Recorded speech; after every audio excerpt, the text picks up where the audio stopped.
Hi, this is a video called Reading Extras, and these are thoughts that I've had since creating those initial reading videos, points that I wanted to elaborate on. So there are several, so let's begin. The first one is maybe the most basic, which is just how to read the SAT reading passages. And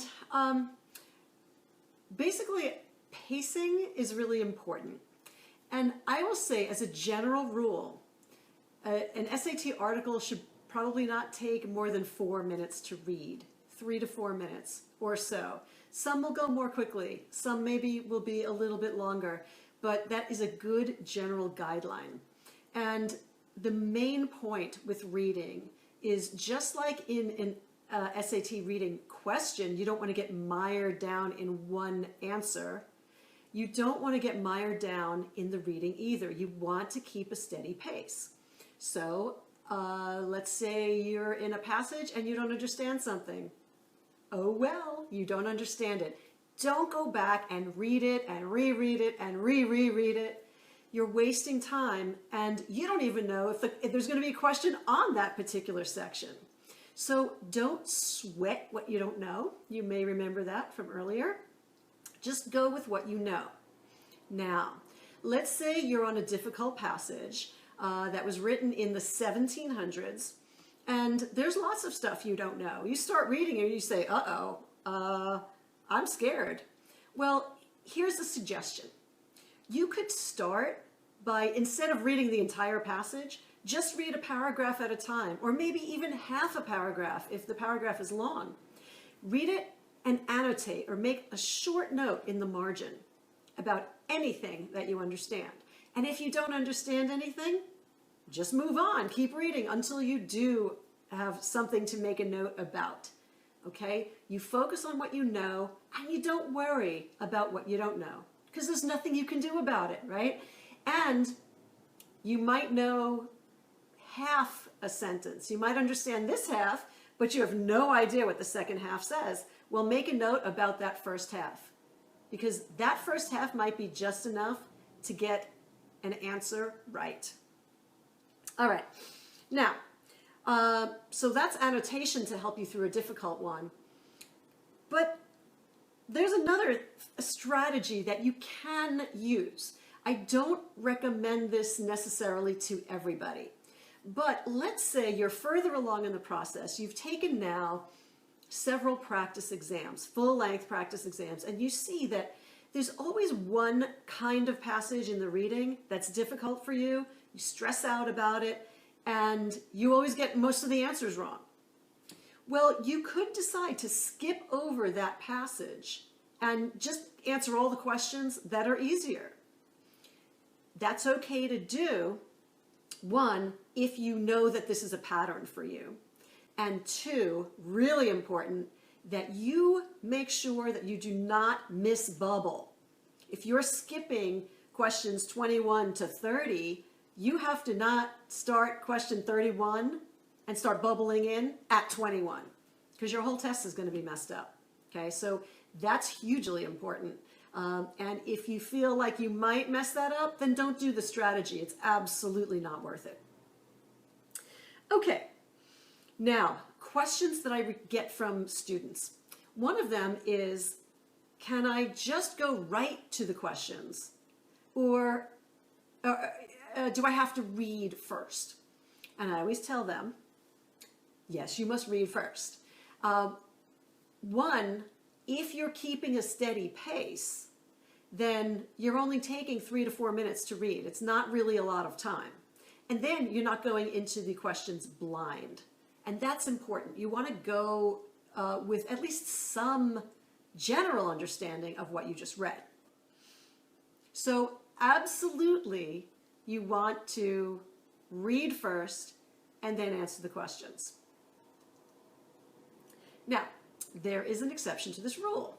Let's say you have 5 minutes left in reading and you haven't gotten to the last passage.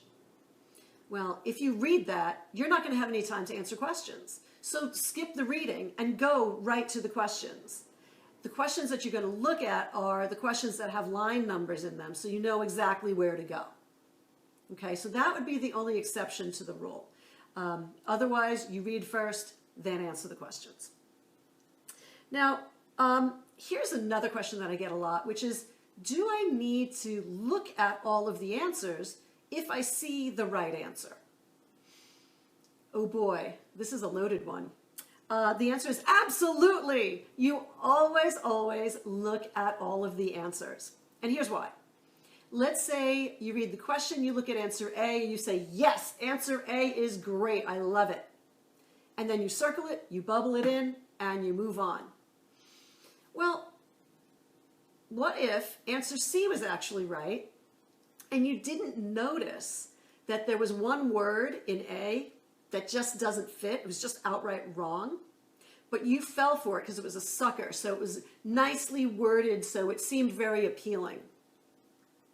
Well, if you had read all of the other answers, you would have said, I like C too, that seems good. And then you would have had a little argument with yourself, right? And you would have had to choose between A and C, and knowing what you need to do and how detail-oriented this test is, you would have said, okay, now let me look what's wrong with one of these answers. Okay, so you always read all of the reading answer choices. Moving on, scanning. So I talked about scanning very briefly and how you need to scan when you come up with a key phrase in the question, and then you have to find it if it doesn't lead you to a line number specifically. Well, scanning is one of those practices or skills that you can build. You can really develop your skill, and I recommend that you do because it will help your timing overall on the reading. So what I do is I use my finger. Let's say I'm just scanning one paragraph. Let's say the question is something about the second paragraph, and I find my key phrase, and I'm just scanning that paragraph for that key phrase. Well, I start with my finger, and it covers the words. And my finger goes like this, along across the lines, right? At a pretty good clip, so I'm not reading. I'm just scanning for the key phrase. And my eyes are simply following my finger. So my finger sets the pace, and it's fast, and but slow enough that I can at least pick up the words, but not so slow that I'm reading.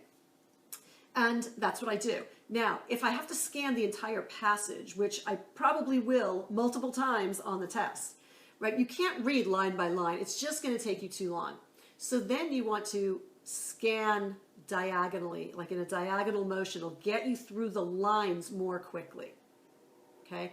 Now, I highly recommend that if it takes you a long time to find a key phrase in the passage, practice scanning.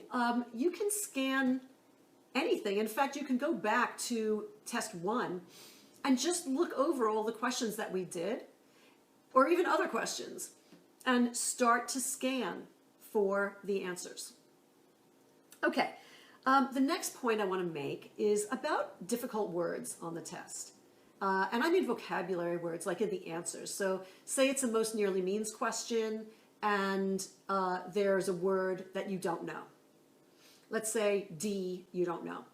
And you look at the answers, you're like, oh, I don't like A. And I'm not sure about B. Maybe B is a maybe and C is a maybe.